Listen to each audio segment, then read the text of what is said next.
In this video, I'll be showing you the image block on Squarespace, hopefully show you some tips and tricks, and also take you through everything you can do with the image block. So let's get into it. Over at Squarespace, let's start by adding the image block. So the image block you find on Add Blocks and the image block right here.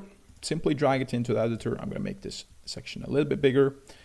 And then we would like to upload an image. So click on the plus icon here, and you can choose between either uploading a file from your own computer. You can choose from your library.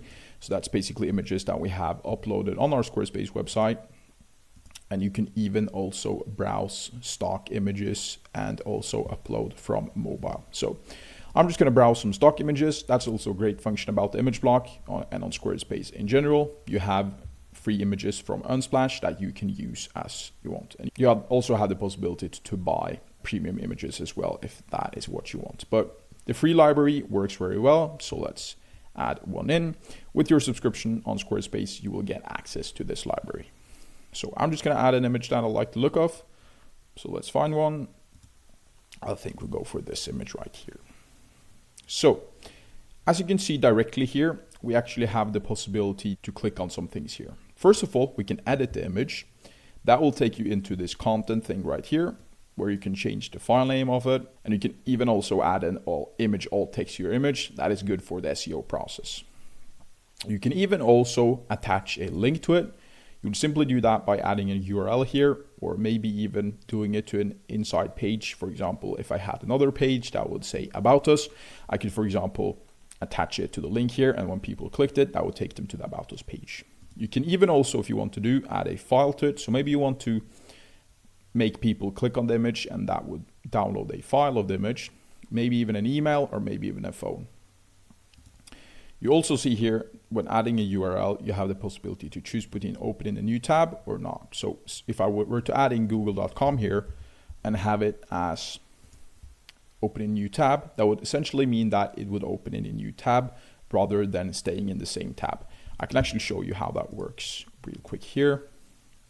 You can see here, then it opens Google in another tab and we'll still have our code examples website here in the same tab. So, but I'm not going to have a link there, but you have the possibility to do it. And then finally, you have the possibility to replace it, delete it, and then also the possibility to edit it with inside the Squarespace editor, where you can crop it, add filters to it, and maybe even adjust it yourself to whatever you like. Mostly what I do in some builds is I actually use this to crop things to make all of the images align more. So I'm actually just going to crop this image right here. What you simply then would do is click on that, click on save. Are you sure? Are you sure? Yes, I am, and save. And you will see that the image will now be updated and that crop just came in. You also have the possibility to add a link from here. It works the same way as you would with the other link that I showed you inside the editor. Then you have the possibility to align it to the left, center, or right, and maybe even to the top or bottom, depending on how big you sort of make it. Then you will have the possibility to pin it. What that basically means is, let's put on a pin. Let's maybe set it offset to 10. You can play a little bit around with it, but essentially what that means is when I drag down on the page, you will see that the image sort of like follows down. That's what that pin function does. Personally, I've only used that for one build so far, but it's actually a cool function when it's room for it. So it works well, but I don't really use it that much. Then finally, you have the duplicate option, which simply lets you duplicate that image. For example, if you like the styling of an image that you have, you can duplicate it and add it into another page, for example. And then finally, the delete button. One thing as well on this one right here on the editor, you also have the design function. So when you click on the image and you hit the edit, you will also have a tab for the design. And when we click that, we also get some options. So first of all, you will have the possibility to choose whether or not you wanted to fit the sort of box that we made it, or maybe even fill it. But you can see when I do that, it's going to crop the image automatically. So you will have to sort of like make it a little bit bigger for it to sort of like fit perfectly.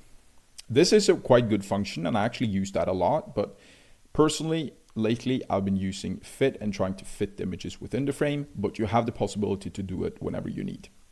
Then you can make the image a shape like this one, you have a lot of possibilities here, right? The 1, 1, 2, 3, and 3, 2. For example, if you wanted the image to look like this, you could do that, or maybe even this.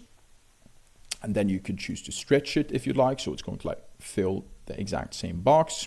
You can add an image overlay to it if you would like on that stretch right here. So it may be an image overlay, like for example, something like this, where it's sort of like almost a little bit interactive, but it looks a little bit, I don't really like the look of that, but sometimes I have actually used this because I think that looks cool. And then you could also even add a overlay to it. So that would sort of like be adding maybe a greenish overlay, maybe not that one. And you can see that to make it sort of like blend more within the background, for example. Or maybe even if you want to have text over the image, it would be a great idea to actually add an overlay to it. You can also then choose between this blend mode right here. We can choose between some options, and it's going to do some cool things with the image as well. I don't really use that much, but you can play around with it yourself and see if there's something that you like there. And then you have the possibility to lightbox, and a lightbox essentially means when you click on the image, it's going to open it in sort of like a lightbox, and you can see the entire image. That said, with all of those different options in design, that doesn't need to be a shape. So you can also add the overlay and the color and the blend mode and the lightbox also to the different shapes, fit, fill, and even shapes. And also, finally, when it comes to overlay, you can choose between light or dark overlay. And the main difference there I can show you quite quickly is, let's have this one at dark, lightbox overlay. So let's come in here, make that dark. And this one right here, we can have at light. I think it should already be light. Yes, it is. So click save, and you can see the real difference is this has a dark background, and this one right here will have a light background. So that is the differences. Also, what I wanted to show you is you can make these images as big as you want. So if you, for example, wanted to maybe take half of the page, you could do it like this. You can maybe even also put it right here. So if you wanted to take exactly 50%, what I would do is drag it to the side, click on design, make it filled, and then you sort of like make it fit exactly with this section right here. In order to do that, I would also head on to sections and click fill screen, and you can see that this now is covering about 50% of the screen. And then you could do the same, for example, with another image if you wanted to do that, and you have the possibility to have two images beside each other. So there's a lot of cool things that you can do with images. In this video right here, I showed you basically all of the different options that you have on the images natively on Squarespace. You can also, of course, customize it with code however you like. You would do that by simply targeting the image and then adding some custom CSS to that image.